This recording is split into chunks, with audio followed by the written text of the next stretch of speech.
que el Señor escuchó. Estupendo. Se nos fue el internet, nunca nos pasa eso aquí en la iglesia, debe ser que hay mucha bendición por el camino y se cortó. Bueno, vamos a ver, Doña Sonia estaba en el uso de la palabra, así que la escuchamos. Fue la clave para que Dios hablara a través suyo en esa verdad, en esa dirección, porque Éxodo 20 dice: no te harás figura de cosa que hay en el cielo, ni de nada que haya en la tierra, ni en las aguas debajo de la tierra. Y para mí eso fue como quitarme yo un velo de mis ojos. Y entonces hoy no ha sido fácil, pastor, no ha sido fácil, porque detrás de todo esto vienen sentimientos encontrados, en un momento, sentimientos encontrados, sentimientos de duda, sentimientos de ahora qué voy a hacer, ahora que ya conozco esta verdad, ¿qué voy a hacer? Y entonces esa es la razón por la que hoy estoy aquí, por la que mi esposo y yo estamos en una misma dimensión, ¿verdad? Estamos en un mismo buscar, en un mismo sentir, porque nosotros éramos ministros de la Eucaristía por 10 años.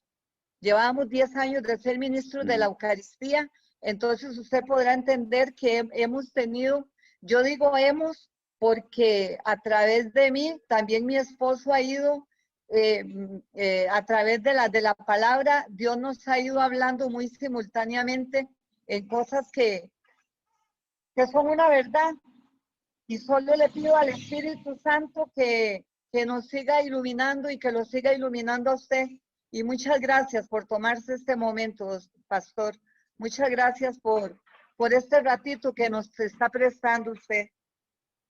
Muchas gracias.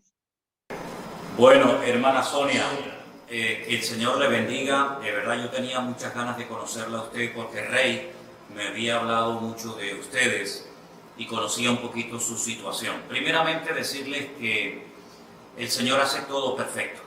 El Señor no se equivoca y tiene un tiempo para cada cosa en la vida. El famoso libro del Eclesiastés dice que hay un tiempo para todo.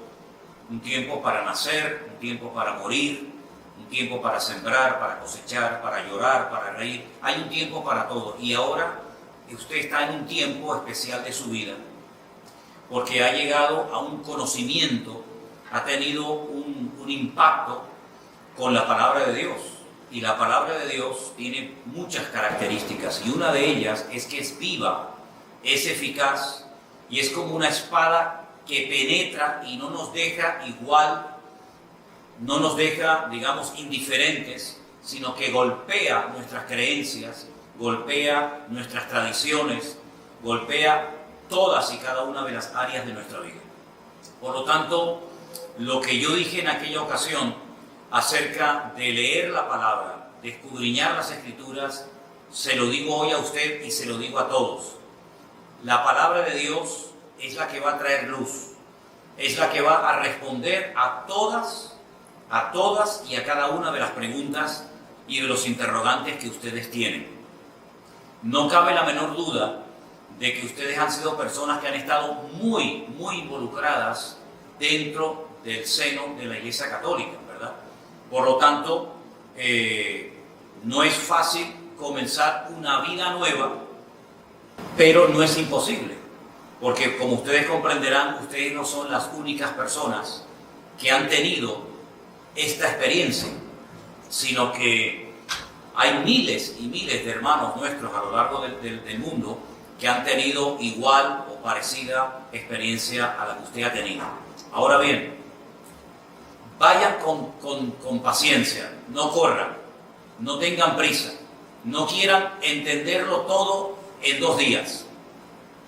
Ustedes han tardado años en llegar a este punto.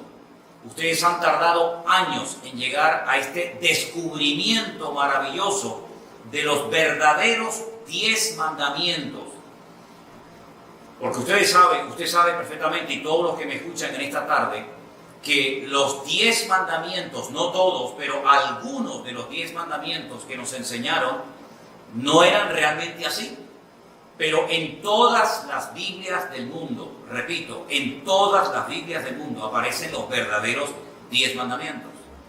Y esos 2 primeros mandamientos que nos prohíben postrar nuestro cuerpo, nuestra mente, nuestra vida ante imágenes, construir figuras de madera, de oro, de plata, de lo que sea, incluso de personajes que están en el cielo, en la presencia del Señor, pues quieran que no, es un impacto tremendo. Quiero decirles como testimonio que la primera vez en mi vida que yo comencé a leer la Biblia, esa fue la porción que yo descubrí. Precisamente los famosos 10 mandamientos de Éxodo capítulo 20, que también están en otro libro de la Biblia, el libro de Deuteronomio, el capítulo 5. Fui a hablar con un sacerdote que me daba clases a mí en los salesianos, porque yo cuando vivía en Venezuela estudié en los hermanos maristas, y en España, cuando vinimos a España a vivir, mis padres me metieron en los salesianos, ¿verdad? Y conozco muy bien la Iglesia Católica desde adentro, porque fui monaguillo, estuve en el coro, toda mi educación de niño fue en colegios católicos que eran de un nivel muy alto y muy bueno, en aquellos años por lo menos. Y entonces fui a hablar con un cura, un tal Don Gilberto, un gran hombre, un buen hombre, y le mostré los 10 mandamientos que había descubierto en aquella Biblia que un día me habían regalado.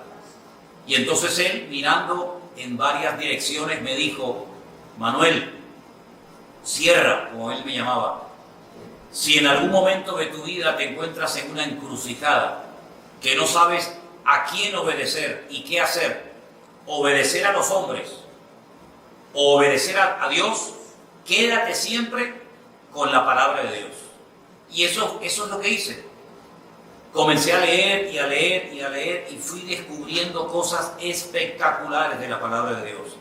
Porque digamos que eso es lo más llamativo, el golpe, ¿verdad? La confrontación con el tema de la idolatría. Porque todos los católicos, lógicamente, un buen católico, pues tarde o temprano tiene que adorar alguna imagen, algún santo, alguna virgen. Es que forma parte de la liturgia, es que es imposible ser un buen católico y no adorar a imágenes o a santos, sea a Pablo, a Pedro, a María o a quien sea, ¿verdad? Pero entonces cuando uno va comenzando a leer la Biblia, uno se encuentra que lo que uno creía que era lo más importante, lo más maravilloso, resulta que era una auténtica abominación ante los ojos de Dios. Por lo tanto, mi consejo, doña Sonia, y para todos ustedes a partir de hoy es: no paren de leer la palabra de Dios. Y ese testimonio que yo contaba de aquella parejita que eran muy católicos, una pareja joven de novios, no eran ni casados en aquel momento, que me preguntó ella si era bíblico o no adorar las imágenes, y yo le dije que leyera Éxodo 20. Hoy en día esa pareja, están casados lógicamente, y son pastores de una iglesia evangélica en España, concretamente en la ciudad de Sevilla. ¿Qué quiero decir con todo esto? Que cuando Dios comienza a cambiar una familia, una vida, un corazón, no hay nada ni nadie que lo detenga. No tengan miedo. Ustedes, todos los pasos que den a partir de hoy, consúltenle a Dios. Lean la palabra del Señor. No le tengan miedo al hombre, porque ustedes han sido iluminados con la luz del Evangelio, con la luz de la palabra de Dios, y por lo tanto no tienen que tenerle miedo al hombre en absoluto. Al que hay que tenerle respeto es a Dios, pero al hombre no hay que tenerle miedo, sea quien sea y se llame como se llame. Así que yo le doy muchas gracias al Señor, doña Sonia, por conocerla, a usted, a su marido, y siga adelante. Les voy a contar a todos un pequeño testimonio. En uno de los muchos viajes que he realizado a Israel, a Tierra Santa, vino conmigo en el grupo un matrimonio muy devoto, muy católico. Ella concretamente tenía varias hermanas monjas, y estaban a punto de canonizar a un antepasado de ella. Cuando vinieron conmigo a la ciudad de Jerusalén, los llevé al sepulcro bíblico, al sepulcro que tiene todas las características bíblicas, como dice la palabra de Dios. Y después le llevé a otro sepulcro, que es el de la tradición, donde hay un montón de velas y de imágenes, y cuando esta mujer iba a entrar, ella se detuvo bruscamente en la puerta de ese sepulcro y me dijo: yo no quiero estar más tiempo aquí, porque en el otro lugar donde estuve se respira vida y aquí se respira muerte. Y la pregunta de ella es la que muchos católicos se hacen: ¿y ahora qué hago? ¿Y ahora qué hago? ¿Qué le digo a mis amigos? ¿Qué le digo a mis amigas, al sacerdote? ¿Qué le digo a mi familia? Usted por eso no se preocupe.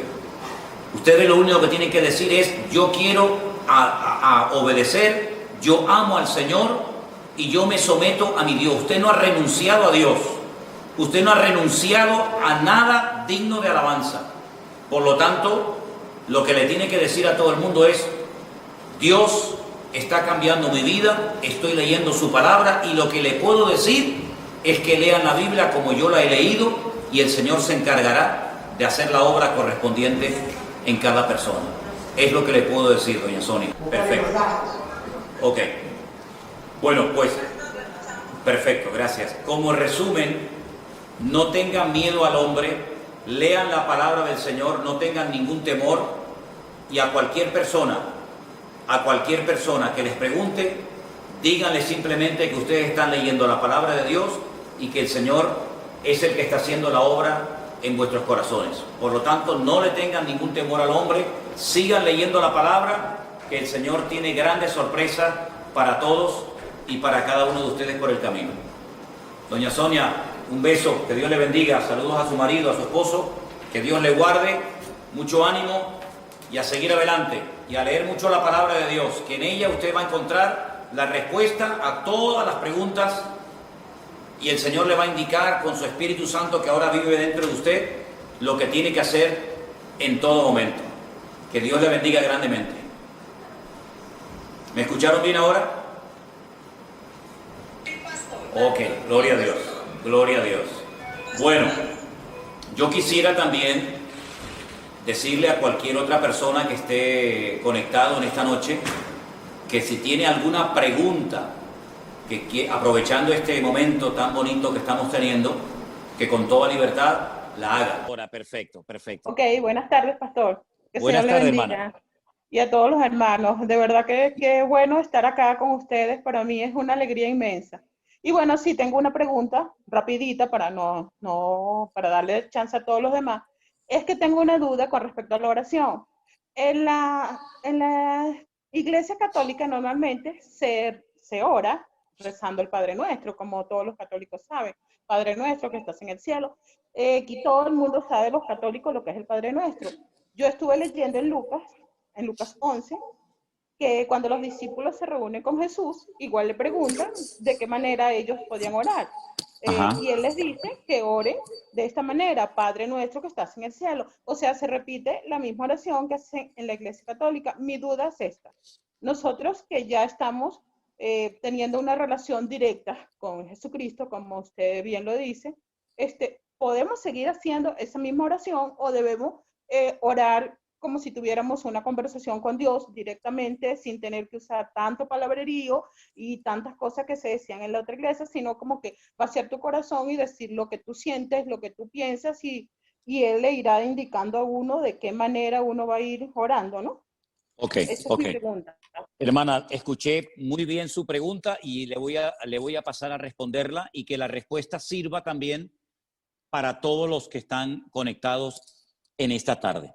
Primeramente, hermana, decirle que la oración, la preciosa oración del Padre Nuestro, no es una oración de la Iglesia Católica. El patrimonio no lo tiene la Iglesia Católica, ni la Iglesia Evangélica, ni nadie. La oración preciosísima del Padre Nuestro está en la Biblia y la enseñó nada más y nada menos que nuestro Señor Jesucristo, ¿verdad? Permítame leerles al grupo las palabras previas y posteriores a la preciosa oración del Padre Nuestro. En el Evangelio según San Mateo, por si tienen la Biblia a mano y quieren seguir la lectura conmigo, en el capítulo 6, Mateo capítulo 6, verso 5, dice la palabra de Dios: y cuando ores, no seas como los hipócritas, porque ellos aman el orar en pie en las sinagogas y en las esquinas de las casas para ser vistos por los hombres. De cierto os digo que ya tienen su recompensa. Mas tú cuando ores, entra en tu aposento y cerrada la puerta, ora a tu Padre que está en secreto, y tu Padre que te ve en lo secreto, te recompensará en público. Versículo 7. Y orando, no uséis vanas, escuchen, no uséis vanas repeticiones como los gentiles que piensan que por su palabrería serán oídos. No os hagáis semejantes a ellos, porque vuestro Padre sabe de qué cosas tenéis necesidad antes que vosotros se la pidáis. Es decir, en el pueblo de Israel, hasta el día de hoy, hay libros muy gordos, libros enormes. El más famoso se llama el Sidur. El Sidur, donde hay oraciones absolutamente para todo. Para cuando usted come, cuando usted bebe, cuando usted sale, cuando usted entra, cuando se muere una persona, cuando nace un niño, para un matrimonio, para un bautismo, absolutamente para todo. Son oraciones que se hacen continuamente. Hay 3 oraciones que en el pueblo de Israel obligatoriamente todo devoto tiene que hacer cada día. La oración de la mañana, que se llama Shaharit, la oración de la tarde, aproximadamente como a las 3 de la tarde, que se llama la Minjá, y la oración de la noche, que se llama la oración de Arbit. Todos los días las mismas oraciones, las mismas lecturas, los mismos salmos, toda la vida. Esto ya existía en los tiempos del Señor Jesucristo. Oraciones repetitivas que se aprendían de memoria, que se enseñaban de generación en generación, el padre al hijo, el hijo al nieto, sucesivamente. ¿Qué es lo que hace el Señor Jesucristo? El Señor Jesucristo le enseña a los discípulos y a todos los cristianos una oración modelo, una oración base, que va a servir para que sobre esa oración sepamos qué cosas podemos pedir y cómo debemos pedirla. ¿Es malo repetir en alta voz el Padre Nuestro? En absoluto. En absoluto. El Padre Nuestro, repito, no es una oración de la Iglesia Católica ni una oración de la Iglesia Evangélica, es una oración bíblica. Ahora bien, hay muchas cosas que no incluye el Padre Nuestro, pero como el Padre Nuestro me enseña a pedir ciertas y determinadas cosas, yo puedo pedir por mi familia, puedo pedir por mi salud, puedo pedir por mi país, puedo pedir por un trabajo, puedo darle gracias al Señor por lo que tengo, por lo que he aprendido, por los hermanos en Cristo que estoy conociendo, etcétera, etcétera. Es decir, no está mal repetir el Padre Nuestro en alta voz, en absoluto, pero por favor, no lo hagan, permítame la expresión, como los loros, de una forma ya repetitiva, de memoria, que no sabemos lamentablemente lo que estamos diciendo. Si alguien quiere usar y hablar de vez en cuando con las palabras de la preciosa oración del Padre Nuestro, no hay ningún problema, pero no lo haga como un rezo repetitivo, monótono y aburrido, sino que usted puede orar ahora con total libertad a su Dios, a su Padre Celestial, que lo conoce, que lo ve, y por lo tanto no se limite, repito, no se limite única y exclusivamente a repetir el Padre Nuestro, porque usted puede orar hoy por hoy lo que quiera. Y miren, les voy a dar un consejo que me dieron a mí hace muchos años. Si usted quiere aprender a orar bien, bíblicamente, utilizando términos bíblicos, oraciones preciosas, lean los Salmos. El famoso y precioso libro de los Salmos, que hay 150, léalo. Cada día puede leer un salmo. Hay 150, muchas son oraciones, pero usted va a aprender oraciones preciosas que también, como no, usted puede utilizar esos términos, esas frases y esas palabras. Así que como conclusión, usted puede repetir el Padre Nuestro cuando quiera, siempre y cuando no lo haga de una forma repetitiva, monótona, religiosa y aburrida. Pero no se limite única y exclusivamente a orar usando el Padre Nuestro, porque usted puede hoy por hoy orar con total libertad de padre a hijo, de hijo a padre, cuantas veces quiera. Espero que haya quedado bien, quiero decir, espero que haya quedado clara, mejor dicho, la respuesta a su pregunta, querida hermana. Perfecto, perfecto, quedó totalmente claro. Y quería Amén. acotar que sí, bueno, que tengo los libros de los Salmos, un librito solo de Salmos y lo leo siempre, pero bueno, era mi duda. También quería decirle rapidito, porque yo no es que estuve hasta ayer en la Iglesia Católica, pasa que vengo de una familia donde la mitad es católica y la mitad es cristiana. Y entonces me quedaban como que dudas y quise entrar para aclarar dudas, pues de verdad Muy bien. que chévere, gracias y de verdad que feliz con la respuesta. Gracias. Bendición, hermano. Bendiciones. Vamos a darle lugar a otras personas. Yo, como me estaba fallando el ordenador, la computadora, tengo el iPhone en la mano, el teléfono, pero tengo la pantalla frente a mí. Y Vanessa, si tú ves a gente con la mano levantada queriendo hacer una pregunta, dime de quién se trata y le damos enseguida lugar para que haga su pregunta. Silvia Colín. Ok, Silvia Colín, por favor, si es tan amable, abra su micrófono y haga la pregunta que usted quiera. Ok, bienvenidos todos y qué bueno que estamos en esto y que nos salimos a tiempo de una religión en la que cuando yo me di cuenta hasta lloré porque dije, Dios mío, he sido engañada toda mi vida. Pero bueno, mi pregunta, tengo muchas preguntas, pero voy a hacer una para que todos tengamos tiempo de hacer alguna. ¿Cómo guardar correctamente el día de reposo? ¿Qué es lo que no debemos hacer?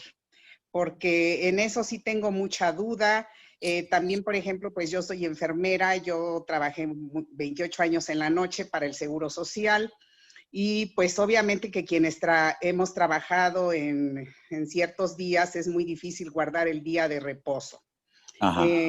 Quiero entender que a lo mejor hay que contar 7 días y guardar ahí un día de reposo, por ejemplo, ahora para los jóvenes, para mis hijas, que trabajan mucho más ahora desde que están conectados en línea, ha sido más difícil que puedan incluso dedicarle un momento a Dios porque terminan exhaustos. Esto del encierro creo que ha sido peor para mucha gente porque no le dedican el tiempo tampoco a los hijos o tienen que estar más al pendiente con las tareas. Pero ¿qué se puede hacer para la gente que no puede guardar exactamente el día de reposo? Vamos a ver.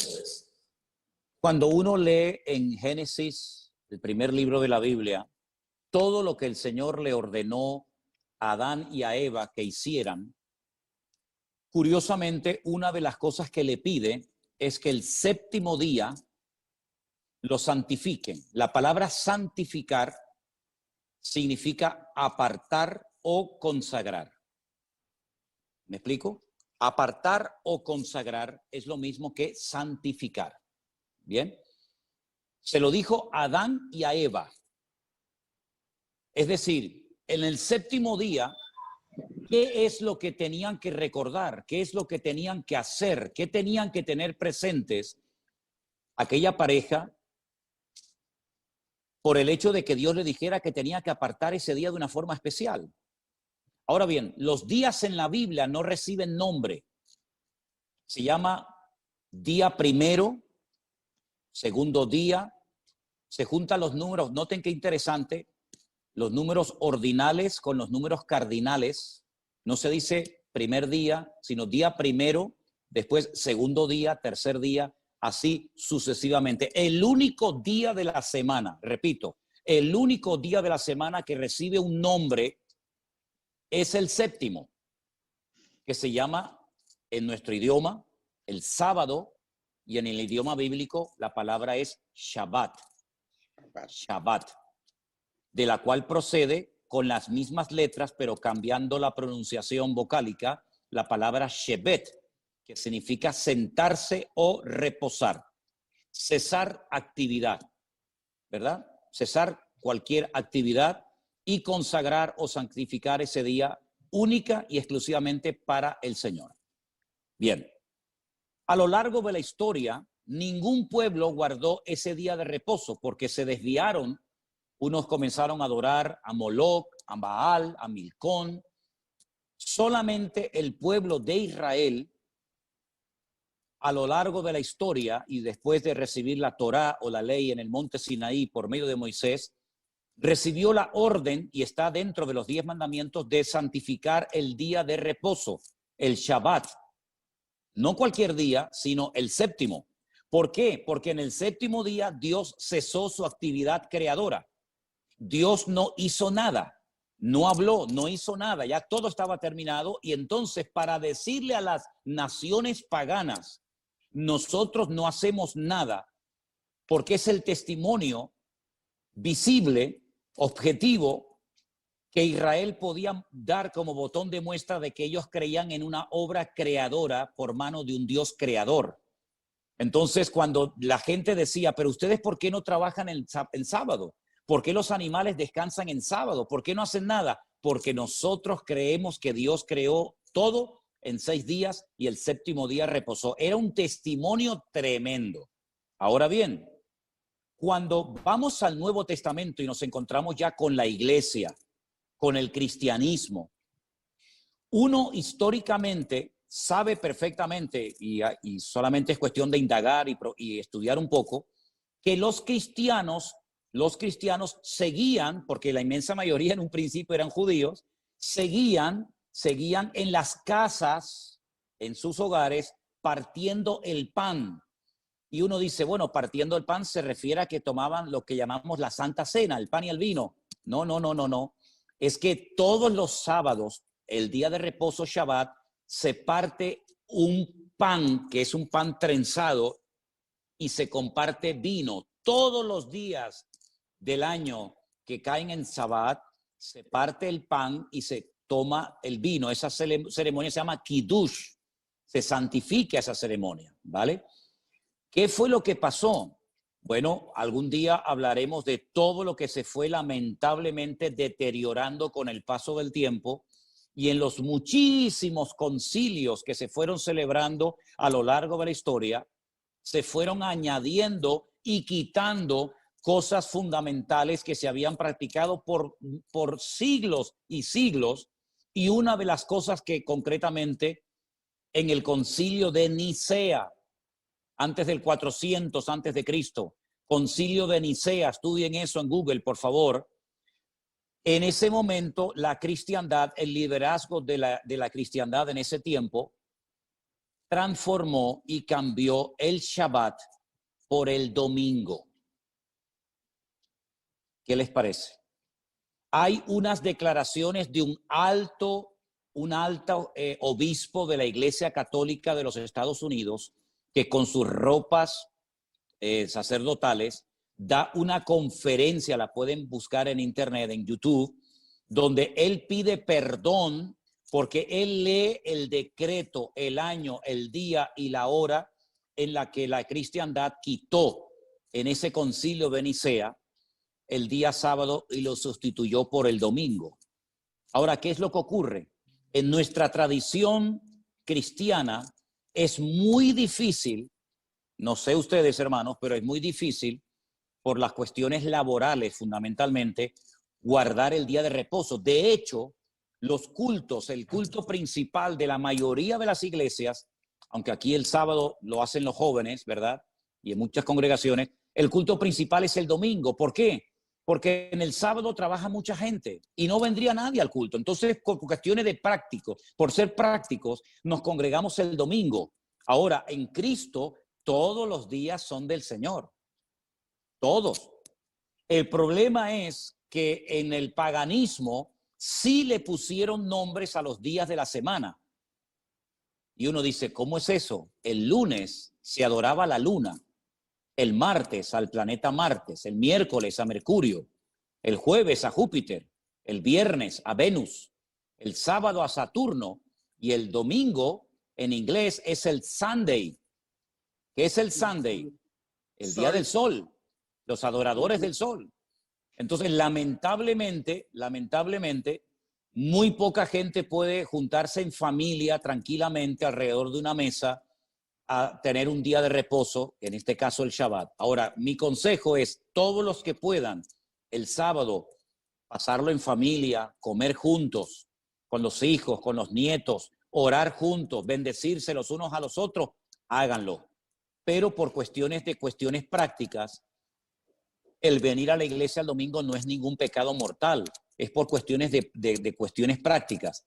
Ahora bien, hay ciertos y determinados trabajos, como por ejemplo médicos, bomberos, policías, etcétera, que según las leyes que después establecieron los rabinos a lo largo de la historia, la vida humana está por encima del Shabbat. Es decir, usted si tiene que salvar una vida en Shabbat, lo hace, independientemente de que sea día de reposo.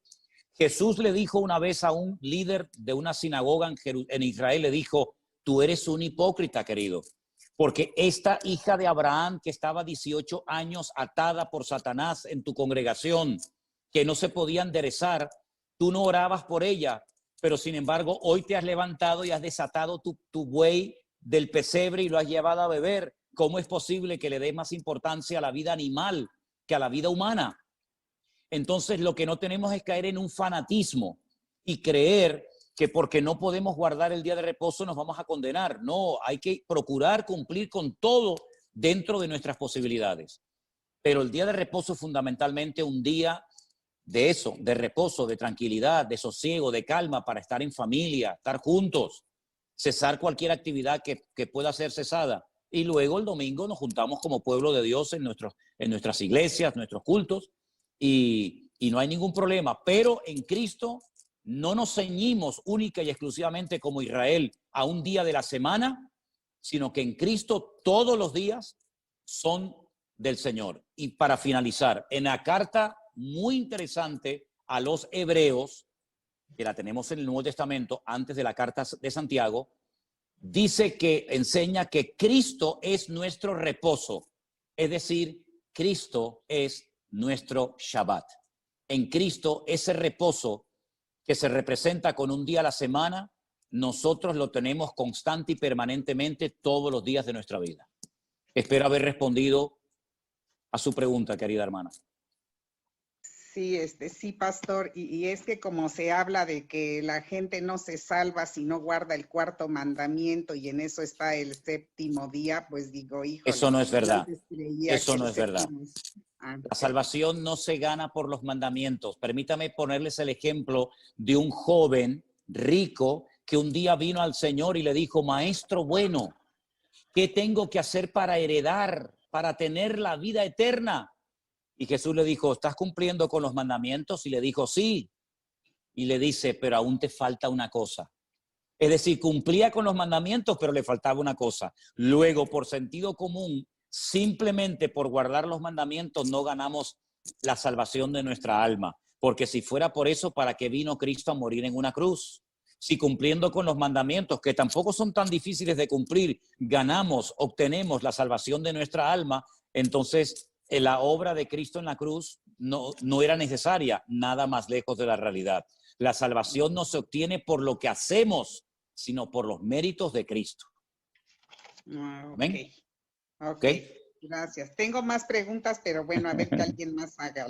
Ok, gracias hermana, bendiciones. A su micrófono, Hola. por favor. Hola, buenas tardes, pastor. La verdad buenas tardes. Buenas tardes. Somos una bendecida. Le presento a Carla, mi hijita, que tiene 23 años. Hola, Carla. Somos de Argentina.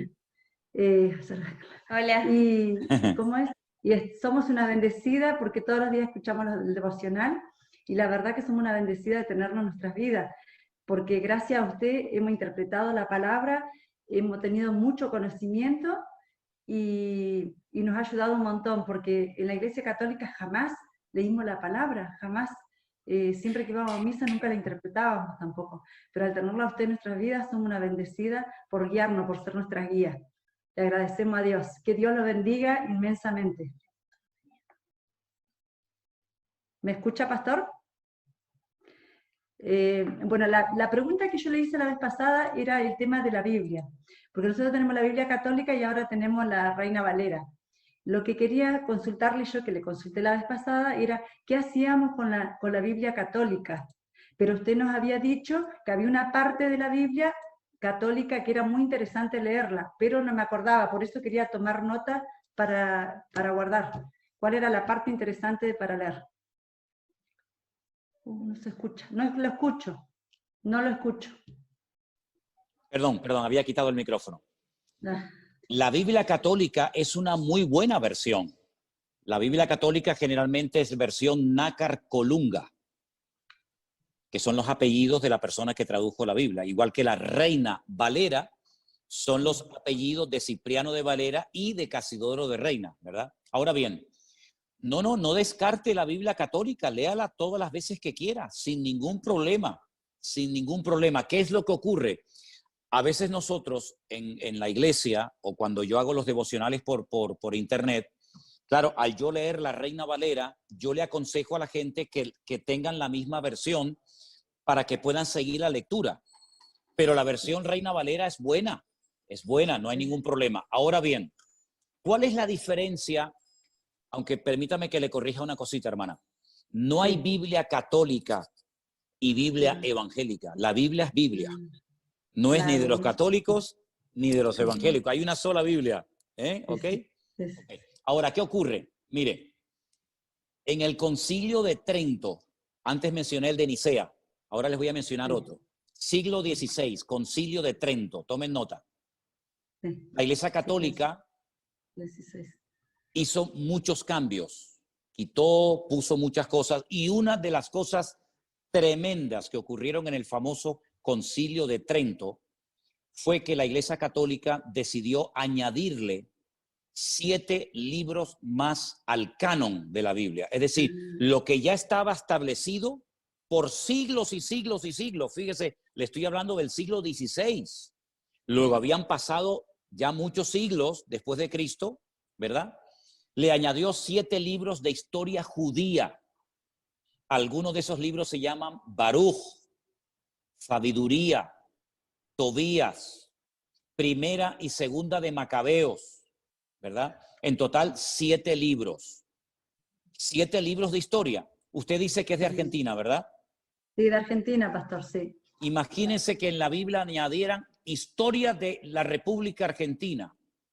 Y que la agregue.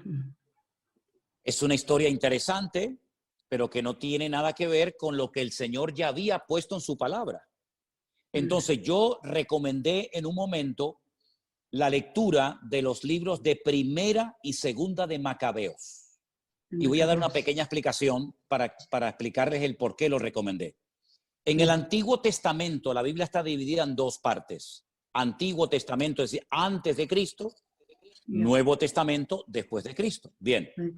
En el Antiguo Testamento, a través del profeta Daniel, el Señor profetizó que en el futuro vendrían 4 imperios que harían cosas tremendas contra el pueblo de Israel. Esos 4 imperios eran el imperio babilónico, el imperio de los medos persas, el imperio griego y el imperio romano. Si ustedes leen el Antiguo Testamento van a encontrar muchas cosas del imperio babilónico y también muchas cosas interesantes del imperio medo-persa, pero no va a encontrar ninguna información del imperio griego. Cuando empiezan ustedes a leer el Nuevo Testamento se encuentran, por ejemplo, a los romanos, a los centuriones, se encuentran a Poncio Pilato, etcétera, en el Nuevo Testamento. Y uno dice, ¿y qué pasó con los griegos? No están en la Biblia. ¿Por qué? Porque entre el último libro del Antiguo Testamento y el primero del Nuevo Testamento hay 400 años de silencio. No se cuenta nada. No pasó nada. Claro que pasaron muchísimas cosas. Por ejemplo, la historia de Alejandro Magno, la historia del imperio griego. Entonces, ¿qué pasó con ese imperio? ¿Qué hicieron en Israel? ¿Qué hicieron con el templo de Jerusalén? No lo sabemos, pero en Primera de Macabeos y en Segunda de Macabeos encontramos cosas muy interesantes que ocurrieron en ese periodo de la historia. Por ejemplo, la profanación del lugar santísimo con un tal Antíoco Epifanes que profanó el lugar santísimo y que puso unos ídolos tremendos. En fin, es una historia muy interesante y esos libros están en la iglesia, en la Biblia, digamos, de la Iglesia Católica, la versión nácar colunga. Los macabeos eran unos hermanos que se rebelaron contra el imperio romano. No se llamaban macabeos. Creo que uno se llamaba Simón, otro se llamaba Judá, todos murieron como mártires. Ellos pelearon, se rebelaron contra el imperio griego y volvieron a consagrar el templo, que era un santuario pagano griego y que era un gimnasio para hacer gimnasia. Los griegos lo volvieron a consagrar al servicio al Señor, ¿sí? Entonces a ellos los llamaban los macabeos, que viene de la palabra macab. La palabra macab en hebreo significa martillo. Un macab es un martillo, son los que golpeaban, los que amartillaban, los que golpeaban a los enemigos. Y de ahí viene la palabra macabeos, ¿verdad? Entonces es una historia muy interesante que sería muy bueno que ustedes la leyeran. El libro de Judith es una chica que hace algo por la historia del pueblo de Israel. Esa es la gran diferencia que hay entre una Biblia y otra. Por lo demás, la versión Nácar Colunga católica y la versión Reina Valera son muy buenas versiones en castellano para poder entender el mensaje divino, el mensaje de Dios. ¿Sí? Sí. Muchas ¿Okay? Gracias, pastor. Le entendí. Por nada. Muchísimas por gracias favor. y que Dios lo bendiga. Gracias por igualmente. siempre, por sus devocionales. Amén. Gracias, un placer. Gracias. ¿Más preguntas tenemos, Vanessa? Sí, buenas tardes a todos y que Dios me los Buenas bendiga. tardes, igualmente. Muchísimas gracias, pastor, de verdad, por toda esta oportunidad que nos está dando a todos nosotros. En lo particular, pues siempre he venido de una iglesia, de una formación católica, toda mi familia, de verdad. Aquí nadie me ha dicho, pues, nadie me ha invitado. Es el mismo Señor quien ha puesto todo en mi vida, porque precisamente tuve esa curiosidad de estar empezando a leer la Biblia y obviamente pues a partir de que empecé a leer, que no sabía ni por dónde empezar, yo empecé desde el principio, desde el Génesis. Entonces empezaron a surgirme muchas dudas, precisamente eso de la idolatría, de los ayunos, de todo esto, ¿no? Pero a mí, por ejemplo, en lo que me respecta es en lo que veo en la cuestión de los diezmos y de los ayunos. Porque si bien es cierto, por ejemplo, acá en la Iglesia Católica muchas veces decían, no, que los diezmos, pues no necesariamente estos, no es necesariamente dar el 10% de lo que tú ganas a esto, sino ayudar a otra gente, ¿no? Entonces, eso me causa como conflicto también porque, bueno, yo pienso que según lo que estoy leyendo, pues es para beneficio del Señor, ¿no? Para edificar. Que esa es otra de las dudas que tengo yo aquí, por ejemplo, ahorita que estamos en la iglesia virtual, ¿cómo hacemos nosotros para aportar, para poder ayudar y contribuir a que esta comunidad crezca? Porque es para beneficio de Dios precisamente. Y lo del ayuno, bueno, ya eso es otra cosa que me imagino que será en otra oportunidad. Vamos por parte, vamos. Piano, piano se va lontano, dicen los italianos, poquito a poco, ¿no? Miren, hermana, vamos a ver, que quede bien claro para todos los hermanos, todo el grupo que en esta tarde está conectado, que yo, que les habla, en ningún momento he hablado de aportar absolutamente nada. ¿Ok?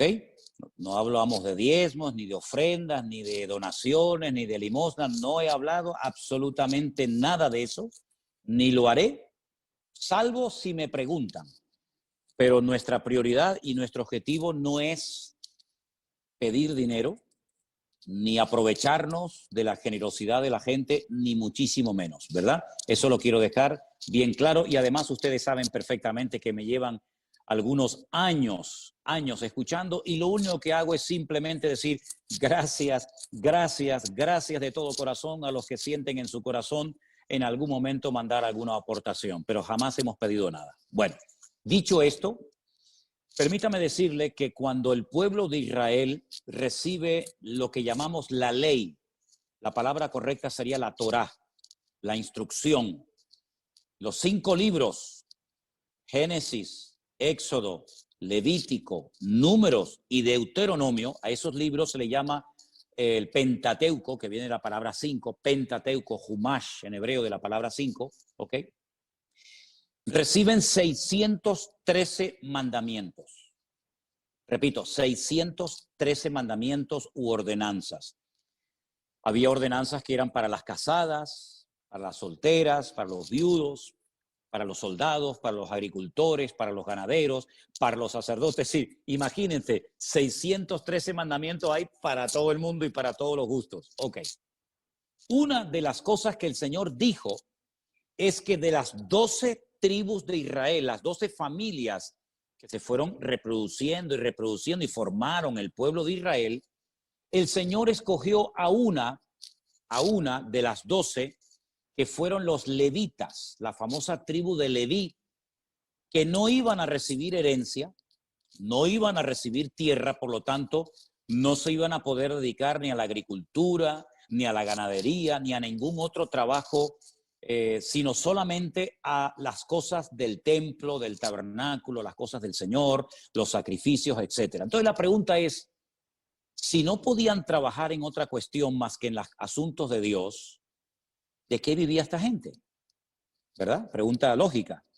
El Señor estableció un sistema maravilloso, extraordinario. Dijo, las 11 tribus restantes, Judá, Benjamín, Zabulón, Dan, etcétera, van a apartar el 10% de sus entradas. Unos apartaban papas, otros aportaban limones, otros aportaban corderos, otros aportaban fruta. Es decir, cada tribu, hablamos de miles de personas, apartaban el diezmo de sus ganancias, de sus entradas. Si vivían muy lejos y no podían traer la mercancía, la vendían y traían el dinero al templo. Entonces, con ese 10%, ese diezmo que aportaban las 11 tribus de Israel, se mantenía a la tribu de Leví, a los sacerdotes, y se mantenía la casa de Dios, es decir, el templo de Jerusalén en aquel tiempo. Bien, hoy en día, en las congregaciones, yo hablo de mi situación en España, que no recibimos ningún tipo de subvención ni de aportación económica del Estado. ¿Cómo se ha mantenido la iglesia evangélica? ¿De qué vive la iglesia? ¿Cómo pagan la luz, el agua, los alquileres de los locales? Nosotros no tenemos propiedades, todo es alquilado. Pues con las aportaciones voluntarias de la gente, de las ovejas, de las personas. Entonces hay una costumbre dentro del pueblo evangélico que nace, que viene del pueblo de Israel, que es apartar el 10% de sus ganancias y lo aporta a la obra de Dios. Y con eso se pagan los gastos. ¿Qué es lo que está haciendo gente que nos está viendo por internet? Bueno, ellos van a la página web de nuestra iglesia y ven que hay una cuenta bancaria y hay un sistema muy sencillo, muy seguro, muy rápido que se llama PayPal, ¿sí? Y con ese sistema de PayPal, lo que hacemos es permitirle a la gente, perdón, un segundito, y el Señor es fiel y el Señor nunca nos abandona y hasta el día de hoy podemos decir que el Señor ha cuidado de su obra. ¿Me entendió la respuesta? ¿Sí? Sí, pastor, buenas tardes. Abra su micrófono, por favor. María Luz. Ok, ya puede hablar. Sí, la escucho. La escucho. Buenas tardes, pastor. ¿Me Adelante. escucha? Le escucho perfectamente, hermana. Adelante. Ya. Buenas tardes, muchas bendiciones para todos. Mi duda es que, bueno, alguien preguntó sobre eso, primero que nada, sobre el ayuno y luego sobre el bautizo. Ya, alguien por ahí, hermano cristiano de otra parte, sí me decía de que yo me tenía que bautizar luego ya. Entonces yo le dije que una vez la había escuchado a usted, que usted decía que, como dijo delante, piano, piano. Quiero conocer bien, quiero aprender de la palabra, quiero ir poco a poco aprendiendo todo lo que es el cristianismo y lo que me diga el Señor. Entonces, no estuve un poco de acuerdo con esa persona porque como yo siempre fui católica, toda mi familia fue católica, y siempre dije de que si algún día el Señor me llamaba, yo quería hacer las cosas bien. Entonces, estoy en eso, estoy aprendiendo y yo quiero saber si estoy errada en lo que yo pienso. Por eso mi pregunta iba ya hacia lo del bautismo, pastor. Ok, hermana. Escuché su pregunta perfectamente y se la voy a responder. ¿Usted me está escuchando bien a mí? Sí. Ok, mire, hermana, vamos a ver. Cuando uno va a la palabra del Señor, que es a donde siempre tenemos que ir a ver qué es lo que el Señor manda, a ver qué es lo que el Señor ordena, uno se encuentra que hay gente en el Nuevo Testamento que se bautizaba. Y entonces uno dice, bueno, ¿cómo se bautizaba la gente? ¿Cómo hacía la gente en la Biblia para bautizarse? Vamos a ver cómo lo hizo el Señor Jesucristo. Uno se encuentra al Señor Jesucristo, que no es un niño, sino ya es una persona adulta, que va caminando por su propio pie a un lugar donde hay un tal Juan el Bautista que está bautizando a la gente en el río Jordán. Entonces uno dice, qué curioso que el Señor Jesucristo, que es nuestro ejemplo en todo, ¿verdad? El Señor Jesucristo es nuestro ejemplo en todo. Sus padres, José y María, no lo bautizaron cuando era un niño pequeño, sino que él a la edad de 30 años se bautiza, lo bautizó Juan el Bautista, y después, como saben ustedes, se va al desierto y está ayunando un montón de días hasta que él comienza su ministerio. Bueno, después cuando el Señor Jesucristo 3 años después termina con su precioso ministerio, reúne a sus discípulos y les dice, id por todo el mundo y predicad el evangelio. El que creyere, escuche bien el orden, el que creyere y fuere bautizado, es decir, que él lo que quería es que la gente que se fueran a bautizar supieran lo que están haciendo. No fuera algo por tradición, algo impuesto por la sociedad, como la familia que obliga y que presiona para que al niño lo bauticen, sino que vemos que todos y cada uno de los ejemplos que encontramos en la Biblia de personas que se bautizaron, ninguno era ningún niño. No eran niños de una semana, de un mes, de 15 días, no, eran gente grande, era gente adulta, que primeramente creían y luego se bautizaban. No es que se bautizaban primero y luego creían, no, ese no es el orden. El orden lo pone el Señor en su palabra. Dios en su palabra dice, primeramente hay que creer, arrepentirse de los pecados, pedir perdón al Señor y luego, como señal de ese arrepentimiento, de ese cambio, viene el bautismo. Entonces, seguramente, hermana, a usted, como a mí y como a la mayoría de nosotros, a nosotros nos bautizaron cuando éramos chiquitos, cuando éramos niños pequeñitos.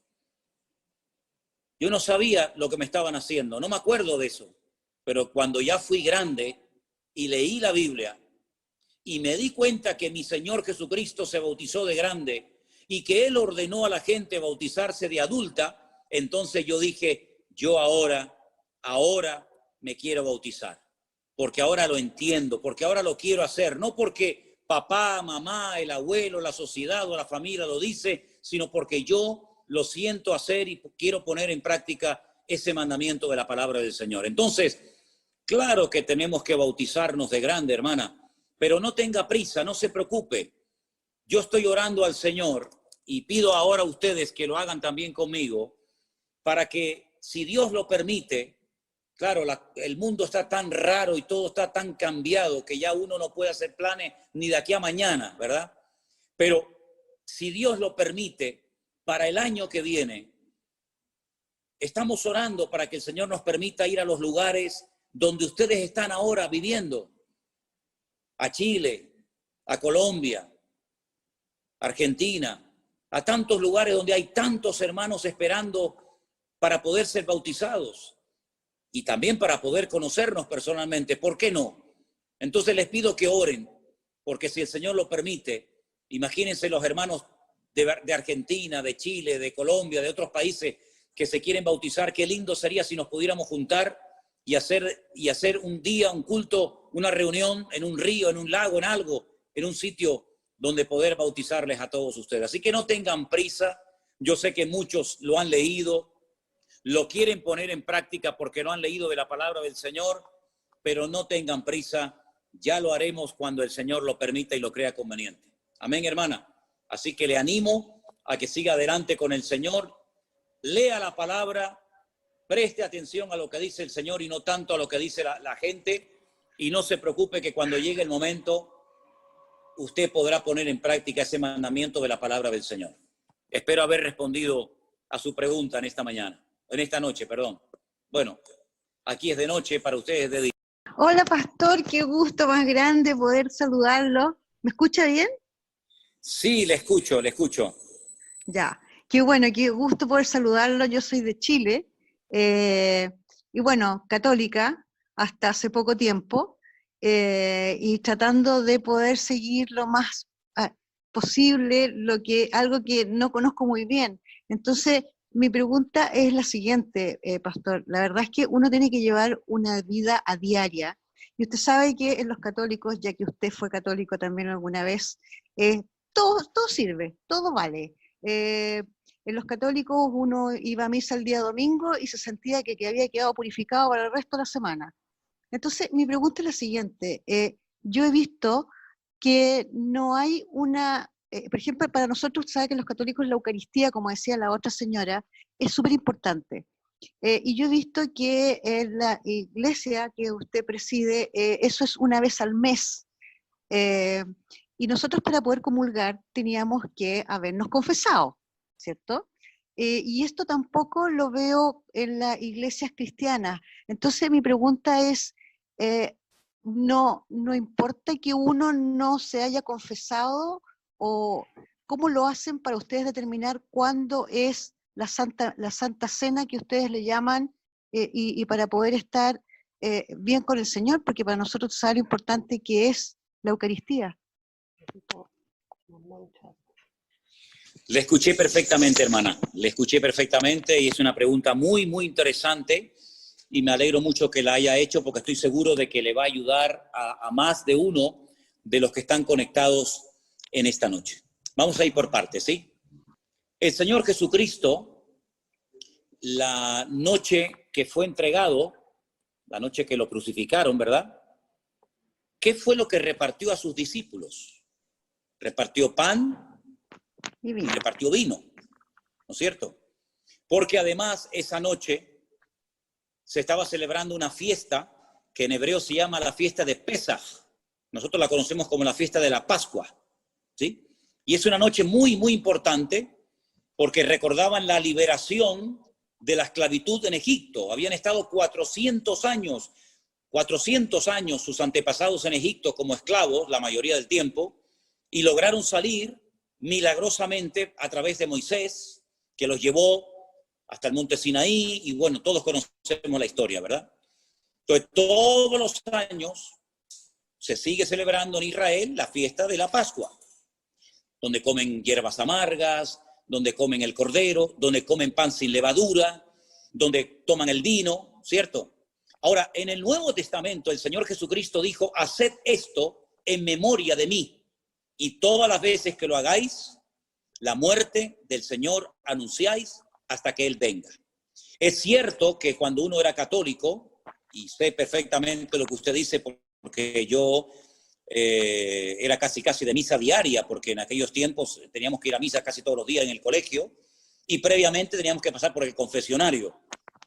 Y yo casi ya no sabía ni lo que decirle al cura, porque como me confesaba todos los días, pues ya le conté todo. Entonces lo que hacía, que me pegaban así sopapos, ya me pedía perdón por los pecados que iba a cometer, porque como iba a seguir pecando, pedía perdón por lo que había hecho y por lo que iba a hacer. Una cosa tremenda, ¿no? Entonces, nosotros nos confesamos a Dios. porque es el único que puede perdonar todos y cada uno de nuestros pecados. ¿Por qué lo hacemos en nuestra iglesia? No en todas es igual. Conozco iglesias que lo hacen todos los domingos, todas las semanas. En nuestra congregación lo hacemos una vez al mes y repartimos pan y vino para todos. No solamente me tomo yo vino y a la congregación le damos pan, sino que todos somos iguales delante de Dios y todos tomamos pan y todos tomamos vino. Dice la Biblia que cuando se va a participar de la Santa Cena o del pan o del vino, de la comunión, llámelo como quiera, uno tiene que examinarse, uno tiene que probarse a sí mismo. Es decir, uno tiene que estar bien delante del Señor. Entonces siempre aconsejamos que antes de participar del pan y del vino, ya que no hay confesionario, ya que no tiene que venir la gente a mí a confesarse y pedirle perdón y yo absorberle y ordenarles una penitencia, lo que hacemos es, antes de participar del pan y del vino, oramos. Y yo digo, hermanos, si hay algo que tienen que arreglar entre ustedes, si hay algún pecado de lo cual tienen que arrepentirse, por favor, pónganse bien delante de Dios para que puedan participar dignamente, como dice la palabra. Entonces, curiosamente, les anuncio a todos ustedes, este domingo por la tarde, a las 6:30 de la tarde, hora aquí en Canarias, vamos a participar del pan y del vino. Entonces, yo anuncio esto por si alguno de ustedes que ya ha entendido el Evangelio, que va en serio con el Señor, quiere unirse virtualmente en ese momento con nosotros. Lo van a hacer miles de personas en muchas partes del mundo, pero si ustedes nunca lo han hecho y les gustaría participar del pan y del vino, pues tenga preparado el pan y el vino o el zumo de uva para ese día, y cuando llegue el momento, usted que va a ver el culto por YouTube en directo, cuando yo diga participemos ahora juntos del pan, usted lo puede hacer. Cuando participemos juntos de la copa, usted lo puede hacer. Y algún día, si Dios lo permite, lo haremos juntos en persona. Así es que nosotros, ya digo, nos confesamos al Señor, procuramos estar bien delante del Señor para participar dignamente del Señor. Así que de aquí al próximo domingo, todo lo que tengan que arreglar, si tienen que pedir perdón, si tienen que perdonar, si tienen que alinearse con el Señor, procuren hacerlo todo decentemente y con orden, para que el próximo domingo, si Dios quiere y lo permite, podamos participar juntos del pan y del vino y disfrutar de un tiempo muy bonito en comunión. A pesar de la distancia, podemos hacerlo virtualmente por internet. ¿Les parece? Espero haber respondido a su pregunta, querida hermana. Sí, fue muy maravilloso, pastor, muy amable, muy claro, y quedé bastante tranquila porque era una de las dudas que yo tenía, precisamente porque usted sabe lo que significaba para los católicos, pero ya ahora que yo ya no sé dónde tengo el pie, espero que en la iglesia, que verdad, porque es difícil, es muy difícil guardé la Virgen, yo era marianista de rezar el rosario todos los días, y hay cosas que han sido difíciles, pero estoy muy contenta porque a través de la Biblia que la aprendí a leer con usted, pastor, me he ido dando cuenta y he ido encontrando las respuestas ahí. Entonces no siento que estoy haciendo algo mal, porque me sentía como engañando a la Virgen, me sentía como mal, me sentía con un peso súper grande. Claro. Entonces ahora ha sido muy reveladora su palabra, usted es muy claro, me encanta cuando se enoja y nos reta, me gusta muchísimo eso, ha sido muy amable. Muchas gracias, hermana, gracias, un placer. Muchas bendiciones. Un placer poder servirla, y le voy a decir que hay un versículo en la Biblia, en la carta de Pablo, del apóstol Pablo a los Romanos, capítulo 8, versículo 1, dice: ahora pues ninguna condenación hay para los que están en Cristo Jesús, los que no andan conforme a la carne, sino conforme al Espíritu. No se sienta mal por hacer las cosas como Dios dice en su palabra. Al contrario, dígale: gracias, Dios mío, porque ahora con tu palabra tengo más paz y más tranquilidad que nunca. Y yo le animo a que este domingo, tal vez por primera vez en su vida, no lo sé, usted se anime con su trocito de pan y su copita de vino a participar con miles de hermanos de la Cena del Señor, recordando su muerte, su resurrección y su venida. Que el Señor la bendiga. Será. Así será. Amén. Muy amable, pastor. Amén. Muchas gracias. Gloria a Dios. Qué bueno. Vamos a ver quién es la siguiente que tiene más preguntas. Abre tu micrófono y te escuchamos atentamente en esta tarde. Buenas tardes para todos. Activa el micrófono, Alberto. Encienda su micrófono, por favor. ¿Ahí me escuchan? Sí, hermano, le escuchamos. Adelante. Buenas tardes para todos. Especialmente para usted, pastor, un saludo cordial. Mi nombre es Alberto Sánchez, de acá desde Colombia, en el departamento del Valle, en un municipio pequeño que se llama La Victoria Valle. Bueno, como se ha venido hablando con respecto a lo de católicos, a ver, yo he sido católico toda la vida.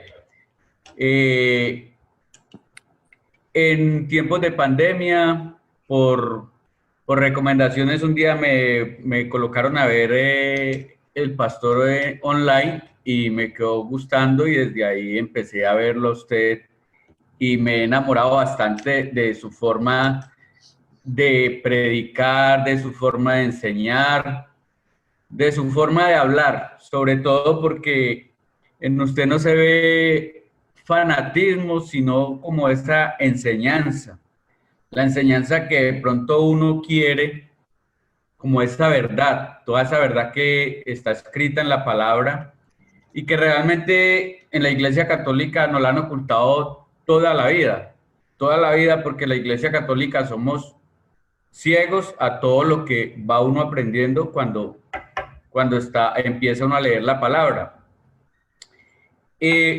Me genera muchas dudas con respecto al cambio que estoy obteniendo en estos momentos. De hecho, ya he ido como en 2 ocasiones a una iglesia cristiana por ir a mirar a ver, porque de todas formas esto es un cambio que uno empieza como a tener. Mi familia es una familia muy grande, de 76 personas aproximadamente, todos son católicos, entonces yo me confundo y digo, yo me preocupo y empiezo a decir, ¿cómo voy a convencer yo a mi familia de que me crean esto? De hecho, mi mamá tiene 93 años y me pregunta, hijo, ¿ya fue a misa? Y yo, sí señora, pero, o sea, yo le digo que ya fui a misa, pero fue en el culto, o estuve viendo la prédica suya ayer, y le dije yo, mamá, ya fui a misa. Entonces, como todas las confusiones. De hecho, uno también está acostumbrado a persinarse, a santiguarse. Entonces, todo eso me genera a mí cambios que me tienen como así, pero, o sea, decidido a aprender mucho de usted, pastor, porque, o sea, usted es una persona que atrae. Uno se puede quedar toda la noche viendo prédicas suyas de hace 2, 3 años y uno no se cansa. Le aseguro que uno no se cansa. De hecho, anoche me vi como 3 seguidas y uno no se cansa de verlo a usted. Entonces, estoy muy contento de haberlo conocido, aunque sea por redes sociales. Y qué rico que esté pensando en venir el otro año a los diferentes países. Aquí en Colombia lo esperaremos, porque hasta que usted no venga a Colombia, yo creo que no me bautizaría. Bueno, vamos a ver, Alberto. Mira, hermano, la mejor forma de predicar, ¿me oyes bien? Sí, señor. La mejor forma de predicar es con el ejemplo. Entonces, si usted da un buen ejemplo a su familia, yo le aseguro casi al 100% de que va a ser su familia la que le va a preguntar a usted qué le está pasando, qué le hicieron a usted. Porque es imposible que un cristiano de verdad, nacido de nuevo, comprometido con el Señor, que se toma en serio su vida cristiana, pase desapercibido. Usted no se preocupe por convencer ni a su familia ni a nadie, porque ese no es nuestro trabajo. Eso lo hace el Señor. y Él lo sabe hacer mejor que usted y que yo. Así que usted limítese única y exclusivamente a hacer lo que el Señor dice. Y no se preocupe que le va a llegar la oportunidad, créame, le va a llegar la oportunidad de que usted pueda explicar qué es lo que le está pasando. Y mire, esto es muy fácil. Mire, a su papá, a la mamá, a la abuela, al sobrino, a quien sea, mire, yo lo que estoy haciendo es leer la Biblia, escuchar unos cultos y unas predicaciones y tratar de agradar a Dios lo mejor posible dentro de mis posibilidades con la ayuda de Dios. Y no se preocupe, Alberto, que Dios ya le dará sabiduría y palabra para que usted pueda dar una explicación coherente a toda la persona que le pregunte, que le van a preguntar qué es lo que te está pasando a ti, porque tú estás raro, a ti te han hecho algo, tú estás yendo a algún sitio, a ver, dinos, cuéntanos. Tú no te preocupes, Alberto, que ya el Señor te va a dar la oportunidad de hacerlo. Fortalécete bien en el Señor, ponte bien con el Señor, sé un ejemplo, que no te señalen con el dedo y te digan, sí, pero usted mucho cristianismo, pero mire esto y mire aquello. No. Procure que su vida sea un botón de muestra, una referencia buena. Y ya verás que el Señor va a hacer la obra. Y mire, claro que hay costumbres como el persignarse y otras cuestiones, ¿verdad? Que a lo mejor cuesta el dejarlas. Pero tú pídele al Señor, Señor, vete quitando de mi vida todas aquellas cosas que yo he estado haciendo, que a veces no sabemos ni por qué las hacíamos. Cuando en España pasaba un coche fúnebre, yo no sé si en Colombia o en los países de ustedes se hacía, pero en España, cuando pasaba un coche fúnebre, la gente se persignaba, ¿verdad? Y uno dice, ¿por qué? Bueno, son supersticiones. O cuando el futbolista va a entrar a la cancha a jugar, se persigna. O cuando la gente se va a tirar al agua, a la piscina o al mar, se persigna. Son costumbres, son cosas que la gente hace por tradición, pero que usted no las ve en la Biblia por ninguna parte, porque eso lo hace uno como una especie de protección. Que no me pase nada, que no me ahogue, que no me peguen una patada y me hagan daño. Pero ¿sabe qué? Ahora tenemos la mejor protección del mundo, que es el Señor de señores y el Rey de reyes, que está en nosotros, con nosotros todos los días hasta el fin del mundo. Así que usted no tenga miedo de pasar por debajo de una escalera, de ver un gato negro, de subirse a un avión, a un ascensor. No tenga miedo de nada, porque el Señor le va a proteger y le va a cuidar, porque usted ahora es su hijo y el Señor le va a cuidar de todo peligro y de todo mal. Así que no tenga prisa, pero sobre todo el testimonio, hermano, el ejemplo. Eso es una imagen. Usted no oyó el refrán que dice que una imagen vale más que 1000 palabras. Sí, señor. Pues así es. Usted dé un ejemplo y ya verá cómo su familia, uno detrás de otro, le van a preguntar y usted le va a poder dar testimonio de lo que el Señor ha hecho en su vida. Dios te bendiga, Alberto. Bendiciones. Bendiciones para usted también, pastor. Muchas gracias. Un abrazo grande, mi hermano. Tenemos más preguntas, ¿verdad? Mira que el tiempo vuela. El tiempo, no sé cuánto tiempo llevamos, pero me imagino que hay gente con preguntas, ¿sí o no? Dele, por favor. Dios me lo bendiga, pastor. Aquí lo escucharemos. ¿Me escucha? Perfectamente. Bendiciones para usted, para la hermana Elena, que por ahí miré su mano, para el hermano Anderson también los miré, a todos detrás de cámaras, agradecida con el Señor porque lo tenemos aquí enseñándonos. Es un maestro muy duro, pero muy justo. Entonces, mi pregunta es, pastor, ¿qué clase de pan tenemos que compartir con usted el día de, qué clase de vino, el día de que hagamos compartir Mire, el pan y el vino? Sí, está buena la pregunta, está buena. Mire, realmente lo que se tomaba, lo que se comía en los tiempos de Cristo y lo que comían los discípulos cuando llegaba esa noche, sobre todo en la época de la Pascua, era realmente pan sin levadura. Era lo que se comía, pan sin levadura. Era como de una galleta, ¿verdad? Y en el libro de Éxodo explica por qué se tenía que comer pan sin levadura, porque no había tiempo para que leudara la masa, porque tenían que salir muy rápido de Egipto. Pero mire, no se hagan problema con eso. Cualquier trocito de pan que usted tenga por la casa. Tampoco tiene que ser 1 kilo de pan. Un trocito pequeño. No se me vaya a atragantar. y después queramos tomar mucho más vino, Con ¿verdad? un trocito de pan cualquiera. Podemos participar juntos de la Santa Cena el domingo, si Dios quiere, que va a ser muy lindo y que estoy Y el seguro que vino, para muchos de pastor. ustedes va a ser la primera vez que lo van a hacer. Para mí sería la primera vez. ¿El vino, qué clase Dame de volumen, vino? no oigo nada. ¿Cualquiera? Dígame, El hermana. vino, pastor, ¿qué clase de vino? ¿Sería cualquier? Mire, vamos a ver, con el tema del vino, yo le digo, si hay alguna persona que ha tenido problemas con la bebida, es decir, que ha sido alcohólico, que ha tenido problemas con la bebida, yo le recomendaría que tomara zumo de uva. Okay. El zumo de uva, que es como si fuera vino, porque hay gente que fue alcohólica y no le conviene tomar vino. Claro. Ahora, que sí. los que nunca hemos tenido problemas con la bebida, los que nunca hemos sido esclavos del alcohol, solemos participar con una copita chiquita, copita chiquita de vino. Pero si no tiene vino, pues con zumo de uva, sin ningún problema. Perfecto. ¿Okay? Las dos cosas Era sirven, porque son frutos de la vid. Pregunta, y de la vid sale el vino y de la vid sale el zumo de uva. Así que una de las dos sirve sin ningún problema. ¿Ok? Ok, pastor. Muchísimas gracias. El Señor me los bendiga grandemente. Gracias, hermana. Miren, vamos a darle lugar a 2 o 3 preguntas más y vamos a ir terminando por ahora, porque yo creo que vamos a tener que tener más reuniones de cara al futuro. Me parece a mí que sí, ¿eh? Me parece a mí que sí. A ver, ¿quién va a ser la siguiente? Vanessa, por favor. Su micrófono. Listo. Buenas tardes. Adelante, pastor. hermana. Buenas tardes, pastor. Bendiciones, un gusto saludarle. Es mi hermana Mónica Victoria. ¿Sí nos escucha? Sí.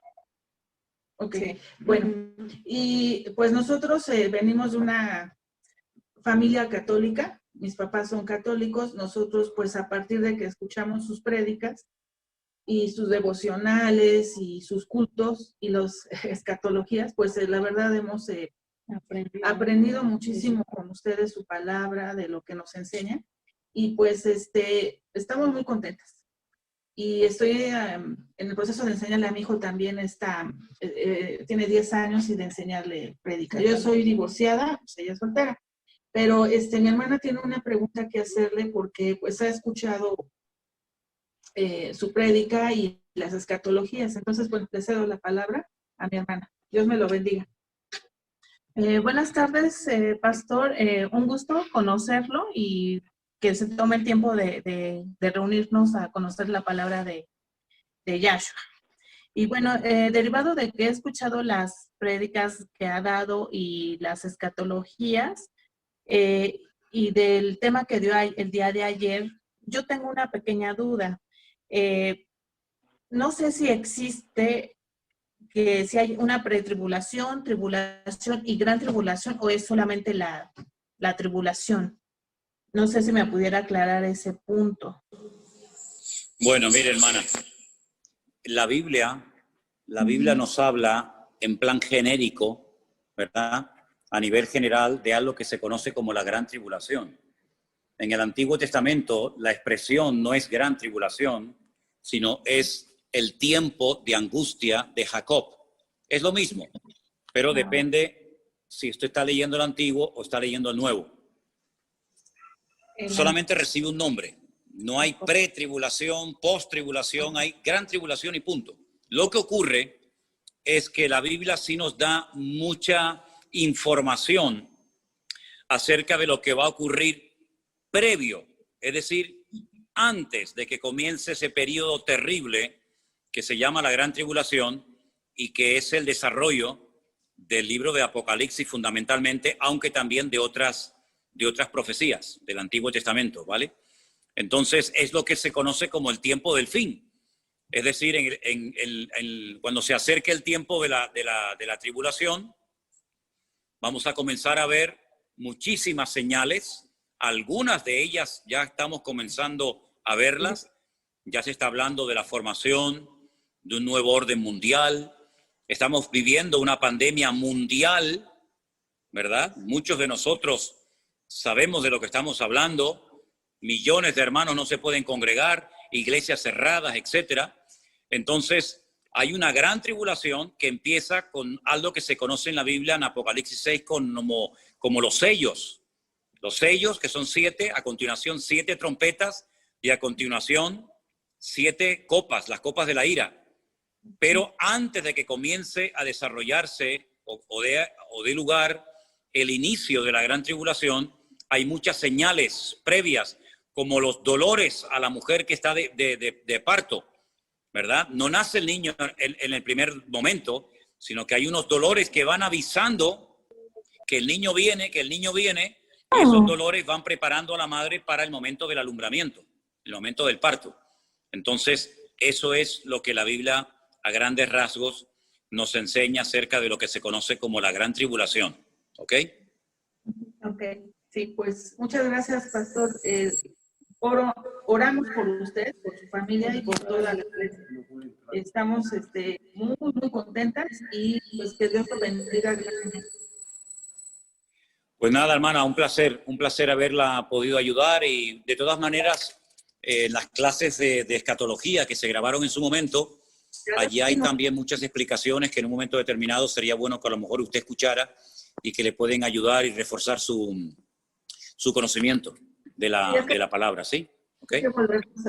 Me pasan una nota que dice una niña, una hija de 8 años, que no ha aceptado al Señor. Bueno, al final de la reunión vamos a hacer una oración especial para los que todavía no han aceptado al Señor, que lo puedan hacer hoy y que puedan experimentar el gozo de la salvación. Voy a dar lugar a 2 preguntas más, por favor. Así que Vanessa me va a indicar de quién se trata la primera pregunta. Tenemos 2 y terminamos con oración. ¿Me escuchan? Sí. Hola, soy dominicana y vivo en Suiza desde hace 4 años más o menos. Yo mandé mi pregunta por WhatsApp porque yo pensé que no iba a estar hoy, pero gracias a Dios he podido estar. Le quiero dar las gracias a los hermanos y a usted también, porque gracias a Dios he encontrado por fin una persona que no explica, no explica todo realmente claro y que puedo entender. Muchas de las preguntas que tengo al escuchar las prédicas, me pasa algo especial, es que escribo las preguntas y al otro día cuando oigo el devocional o cuando oigo la prédica, las preguntas van siendo contestadas. Pero tengo un problema reciente con mi esposo. Yo al llegar aquí, visitaba la iglesia católica, yo soy católica desde hace mucho tiempo, era católica, y con él y su familia iba y visitaba, iba a la misa, iba a las actividades, pero al llegar aquí y convertirme, yo me convertí estando aquí, ya no quiero ir a esas actividades, y he tratado de explicarle, pero él no entiende, se pone molesto, se pone muy rebelde, tengo el problema con su familia porque también su familia lo presiona a él. Entonces, esa es una de las preguntas, ¿cómo hacer para nosotros poder, o para, en el caso mío, porque yo sé que es posible que otras personas tengan el problema, para poder lidiar con esa situación? Porque mi esposo no entiende el cambio que ha habido en mi vida, mi esposo no entiende, entonces su familia también lo presiona y también quiere presionarme a mí para que yo vaya a la misa, para que vaya a los bautizos y para que vaya a las actividades católicas, que de hecho yo antes asistía al principio cuando llegué aquí. Gracias, y espero que también esta duda que tengo, esta pregunta, le pueda ayudar a otras personas, porque sé que también van a pasar, si no han pasado por la misma situación que yo. Ok, hermana. Mire, hermana, no es fácil y tiene que tener mucha paciencia. ¿Usted no ha oído el refrán que dice que se casan más moscas con miel que con vinagre? ¿Sí? Pues mire, hermana, tiene que pedirle mucha sabiduría al Señor, tener mucha paciencia con su marido, porque es lógico que si él no ha tenido la experiencia de aceptar al Señor como usted se ve que él ha tenido, él no va a entender de la noche a la mañana por qué usted no quiere ir a misa, por qué usted no quiere acompañarlo a diferentes lugares, pero tiene que tener sabiduría, tiene que pedirle al Señor mucha sabiduría y paciencia para que usted pueda ir ganándolo con amor. Y el Señor le va a dar palabras y el Señor le va a dar la sabiduría necesaria para que usted sepa cómo llevarlo a los caminos del Señor. Lo mismo que le dije antes a Alberto, se lo digo ahora a usted. El ejemplo, el testimonio, es lo que va a hacer que el corazón de su marido se ablande y que comience a interesarse por las cosas del Señor. Pero no es un trabajo de la noche a la mañana, sino que tiene que pedirle a Dios mucha sabiduría. Hay momentos que es mejor callar que ganar una discusión.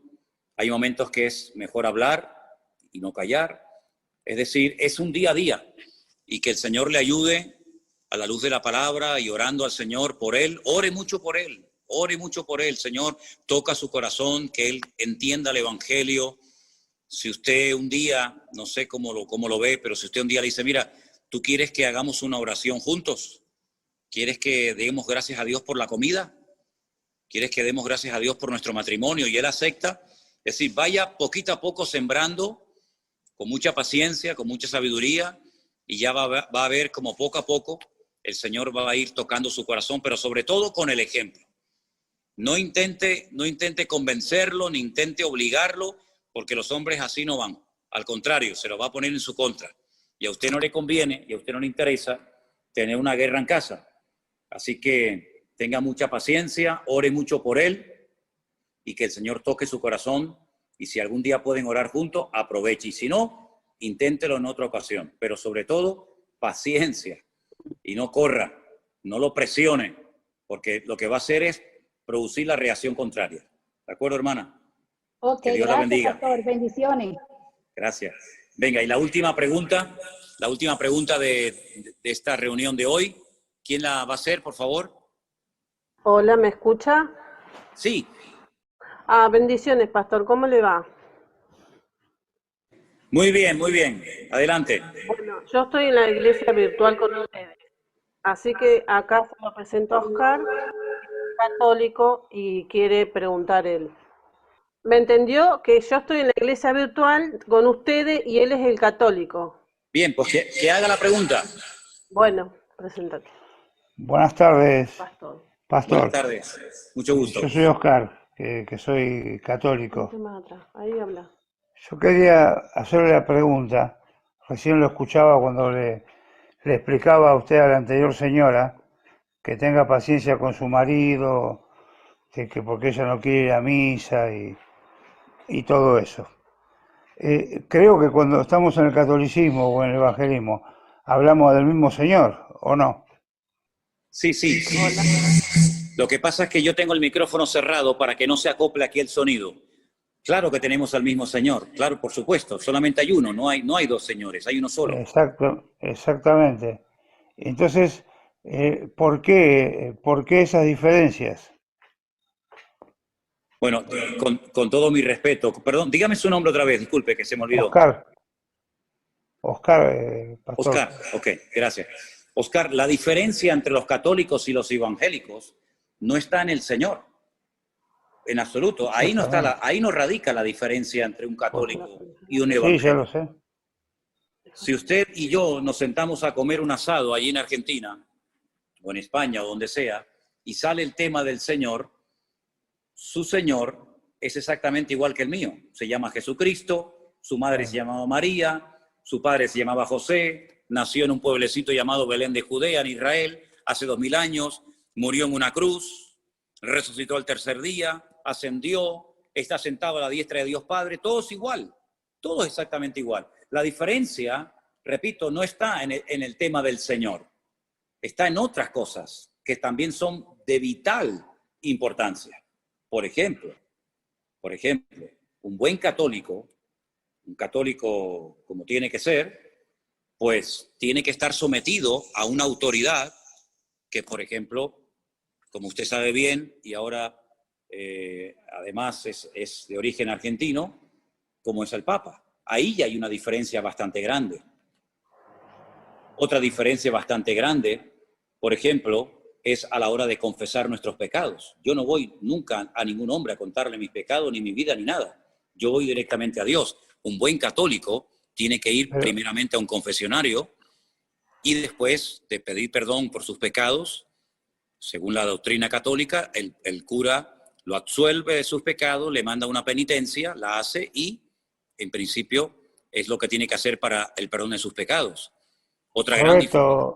Correcto, pastor, yo estoy de acuerdo con lo que Evangélicos dice usted. creemos que hay un cielo y un infierno. Un buen católico Antiguamente, digo antiguamente y ahora le voy a decir por qué, creía que había 4 lugares a los que se podía ir una persona al morir: el cielo, el infierno, el purgatorio y el limbo. Pero Ratzinger, el Papa Ratzinger, el que dimitió, ¿se acuerda? Él quitó la doctrina del limbo y ahora solamente hay 3 dentro de la doctrina católica: cielo, infierno y purgatorio. Es una diferencia muy grande. Es decir, la diferencia no radica en el Señor. La diferencia radica en otras muchas cosas que son de vital importancia. Por lo tanto, nos une el Señor, pero lamentablemente nos separan otras muchísimas cosas que son de vital importancia. Y otra cosa, y le dejo paso para que si usted quiere aportar o decir algo más, es lo siguiente. En el mundo de la Iglesia Católica, cuando usted entra a cualquier iglesia de España, de Argentina, de Colombia o de cualquier país del mundo, generalmente, no siempre, pero generalmente usted va a ver una cruz donde está crucificado el Señor Jesucristo, en una imagen. Usted jamás va a encontrar en ninguna iglesia evangélica del mundo una cruz donde el Señor Jesucristo esté crucificado. ¿Por qué? Porque nosotros no solamente creemos en la crucifixión, un hecho trascendental y de vital importancia, sino que además creemos en la resurrección del Señor Jesucristo, y Él está dentro de nuestros corazones. Cuando yo era católico, yo tenía a Cristo colgado aquí en el cuello, en una pequeña cruz, en una pequeña cadenita. Hoy en día, usted puede comprobar, yo no llevo absolutamente nada, pero lo llevo, no colgado ahora afuera, sino lo llevo dentro de mi corazón. Entonces, repito, en cuanto al Señor, hablamos de la misma persona, pero luego hay muchísimas cosas, como usted sabe perfectamente bien, que nos separan y que son las cosas que a la luz de la Biblia, a la luz de la palabra de Dios, son las cosas que chocan cuando uno lee la Biblia. Dice, pero ¿por qué tengo yo que creer? ¿Por qué tengo yo que practicar en cosas que mi Biblia, la palabra de mi Dios, la palabra de mi Señor, no me enseña? ¿Quién entonces las enseñó? ¿Quién las incluyó? ¿De dónde salen tantas y tantas prácticas y tradiciones que no están en la palabra de nuestro Señor Jesucristo? Bueno, es entonces cuando nos encontramos en reuniones como estas a muchísimos católicos que dicen, caramba, ahora me doy cuenta que mi sinceridad no estaba acertada del todo, sino que hay muchísimas cosas en las que hemos creído, porque, seamos sinceros, ¿quién llevó la religión católica a Latinoamérica? ¿Los japoneses? ¿Los árabes? ¿Los chinos? No, los españoles. Los españoles llevaron la espada y llevaron la cruz. Se llevaron la espada y dejaron la cruz. Y Latinoamérica es católica porque fueron los españoles allí, pero si hubieran ido los musulmanes, probablemente todo el cono sur de Latinoamérica, todo Centroamérica, nunca hubiera sido católica o cristiana, hubieran sido musulmanes o los budistas o los hinduistas. Es decir, que muchas veces la religión tiene que ver con aspectos culturales, no tanto con aspectos de elección personal. Yo hoy en día soy cristiano porque yo quiero ser cristiano, no porque nací en un país cristiano y porque mis padres o mis antepasados fueron cristianos, sino porque yo quiero ser cristiano. No es por imposición, es por convicción personal. Y eso, lamentablemente, en el catolicismo, con todo mi respeto, y usted lo sabe perfectamente bien, no se enseña. ¿Por qué? Porque en el momento en el que al niño se le mete en la pila bautismal y se le bautiza, automáticamente ya forma parte directa y activa de la Iglesia Católica. Y eso no enseña la Biblia. La Biblia nos enseña que si no nacemos de nuevo, no podemos entrar en el reino de los cielos. ¿Se da cuenta? Hablamos del mismo Señor, pero a la hora de la doctrina, del músculo, lo que adorna, digamos, todo el cristianismo, evidentemente hay muchísimas diferencias. Adelante, si usted quiere hablar algo más o preguntarme. Sí, cómo no. Pero eso no cambia. ¿Me escucha, pastor? Sí, señor, le escucho perfectamente. Eso no cambia mi fe hacia Dios. Yo sigo teniendo la fe misma interiormente y a mi forma de pensar. ¿Está muy mal eso? ¿Me podría repetir la pregunta, por favor, que no la escuché bien? Que lo que usted me cuenta que es real, no cambian mi fe hacia el Señor. Yo tengo la fe hacia mi Señor, pensando de mi manera, equivocado o no, pero creo en mi Dios, en mi Señor, y trato de cumplir de todas maneras. Posiblemente sin ir, soy un católico y tampoco soy asiduo a las misas. Bueno, lo que pasa es que usted es un católico que rompe la norma. Es decir, usted ha empleado una frase que aquí en España de hace 15 o 20 años se escucha muchísimo, muchísimo, que antiguamente nadie hablaba así. ¿Y cuál es? Bueno, yo soy católico a mi manera. ¿Pero y eso qué significa? Ser católico a mi manera. Yo pienso que usted de católico tiene muy poco. Usted tiene más de cristiano evangélico que de católico. Lo que pasa es que tiene el peso de la religión que heredó, pero realmente usted de católico tiene muy poco, porque si usted no va a misa, si usted adora solamente a Dios, usted no es idólatra, usted cree en la Biblia, en la palabra de Dios, usted no es el típico católico. Usted se parece más al resto del grupo que tenemos hoy aquí, en este grupo, que realmente a un católico, porque un católico 100% no podría hablar ni vivir su catolicismo, su cristianismo, como el que usted vive, que se parece mucho al que yo vivo. Sí, yo lo que a ver, posiblemente y seguramente lo que usted me contestó, pero supongamos que yo me paso al evangelismo, pero voy a actuar de la misma manera. No sé si me sé explicar. Yo lo siento de esa manera, no siento la necesidad de leer la Biblia o de escuchar. Sí, soy atento a muchas cosas, pero no siento esa necesidad. Y por eso no me siento menos, ni dejo de adorar al Señor y pienso en Él. Usted no tiene que pasarse al evangelismo. Usted no tiene que pasarse al evangelismo para nada.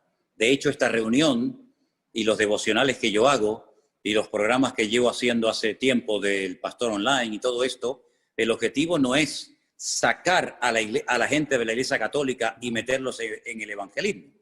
Ese no es el objetivo. Usted no tiene que hacerse evangelista. Usted lo que tiene es que vivir más intensamente su cristianismo. Porque Cristo no era evangélico, pero tampoco era católico. Jesucristo, si tenemos que decir que era judío. Y los judíos no son ni católicos ni evangélicos. Es decir, si usted no siente la necesidad de leer la Biblia, permítame que le diga algo, es porque a lo mejor todavía al autor de la Biblia no lo conoce como debería de conocerlo. Porque usted cuando conoce al autor de la Biblia, cuando usted tiene un encuentro, una experiencia personal con el Señor Jesucristo, usted lo primero que anhela y desea es leer la palabra de su Dios y de su Señor. Es como cuando yo estaba en el ejército y le mandaba cartas a la que hoy en día es mi mujer, o ella me mandaba cartas a mí. Imagínense que yo estoy en el ejército solo y recibo cartas de mi novia y digo, no tengo ganas de leerla. Pero ¿cómo que no tienes ganas de leer la carta de tu novia? ¿Estás loco? Yo estaba todo el día esperando que llegaran las cartas de ella y me imagino que ella estaría esperando que llegaran mis cartas. Porque detrás de esa carta hay una persona, detrás de esa carta hay un amor, detrás de esa persona hay unos planes, hay un proyecto, detrás de esas cartas hay muchas cosas. Detrás de un libro que llamamos Biblia está mi Dios, está mi Señor, está mi amigo, está todo para mí. Entonces, cuando yo le conozco y le amo y le quiero honrar, yo devoro la Biblia, porque es mi Dios, es mi Señor el que me está hablando. Imagínense decir, no, yo no tenía ganas de leer nunca las cartas de mi novia. Pero ¿cómo que no tiene ganas de leer las cartas de la novia? Es una incoherencia. Entonces, a veces hay cosas que evidencian que lo que hace falta es potenciar ese encuentro, esa experiencia personal con Cristo. Y yo le aseguro que cuando usted tenga ese encuentro y esa experiencia personal con Cristo, nadie le va a tener que decir que lea la Biblia. Nadie se la va a decir. Usted la va a agarrar solo. Nadie le va a tener que decir que rece o que ore. Usted va a tener un deseo tremendo de estar siempre con su Dios. Pero es una experiencia personal que estoy plenamente convencido de que en cualquier momento la puede tener usted. Pero le felicito por su sinceridad, por su amor a Dios y me alegro muchísimo de que haya estado con nosotros en este grupo en esta tarde. Ha sido un gusto conocerlo. Le mando un gran abrazo. Dios le bendiga grandemente. Y Igualmente para voy a dar usted, lugar ya a la pastor. última persona que me decían que era, perdón. No sé, pasa que mucho. Irma Díaz, me dicen que es la última persona que vamos a darle lugar en esta tarde. Y disculpen que nos hayamos alargado un poquito, pero si hay preguntas tenía que dedicarle tiempo. Irma está por ahí, por favor. Y disculpen a los que no le hemos dado lugar. Vamos a tener otras reuniones, si les parece, ¿sí? A ver, ¿dónde está Irma? Que no la veo. ¿Está por ahí? Abra su micrófono, Irma, para que la escuchemos bien, por favor. No se oye. Lo tiene abierto, así que hable, Irma. Sí, está abierto. Ahora, hable fuerte, Sí. que la oímos bien. Sí, buenos días, pastor.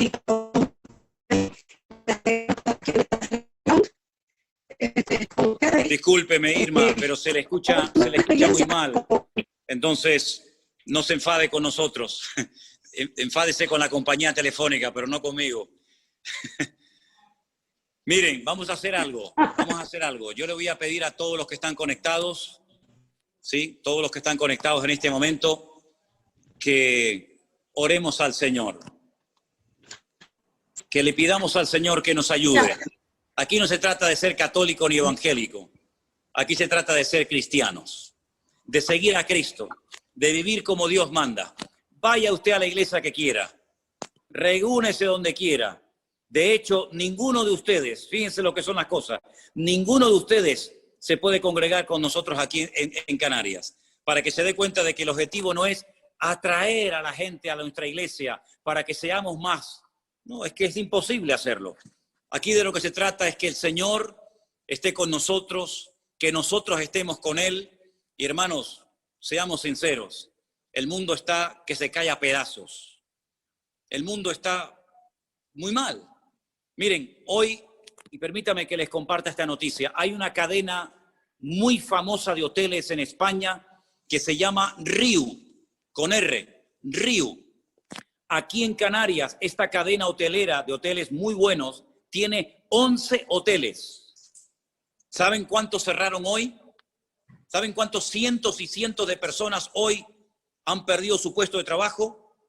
8 hoteles. De los 11 hoteles de la cadena Riu, hoy se cerraron 8. No sabemos si se van a volver a abrir. Millones de personas están en el mundo tirándose de los pelos de la cabeza porque no saben lo que va a pasar con su vida mañana. Hemos llegado a una situación en la que olvídese de evangélico, olvídese de católico, aquí hay que agarrarse a Dios con un...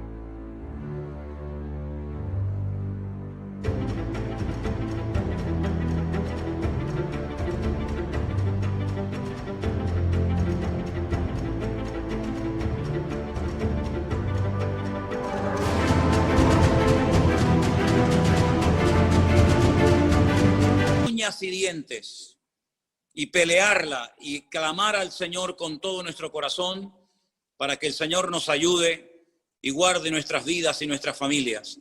Están cayendo la gente como moscas.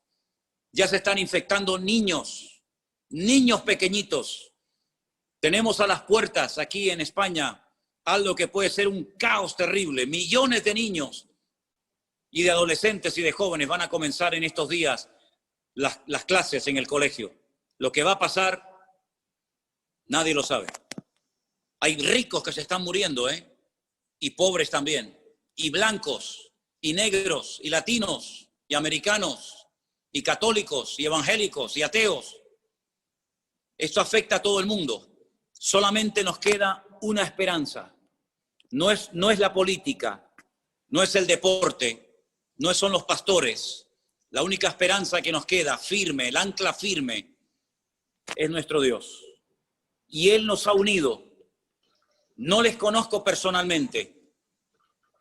Tal vez nunca nos conoceremos, no lo sé, solo Dios lo sabe.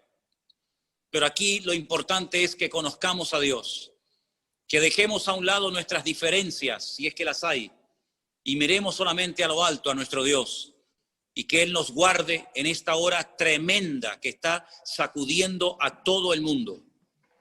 No hay control en algunos países, ya no saben cuántos mueren, ya no saben cuántos son infectados. Así que pongamos nuestra confianza en Dios, queridos hermanos y amigos. Y ahí donde estás, cierra tus ojos y vamos a orar y dile: Señor, entra en mi corazón, te pido perdón por mis pecados, me arrepiento de haber pecado contra ti, me arrepiento de haber creído, de haber practicado, de haber adorado cosas que no eran de tu agrado.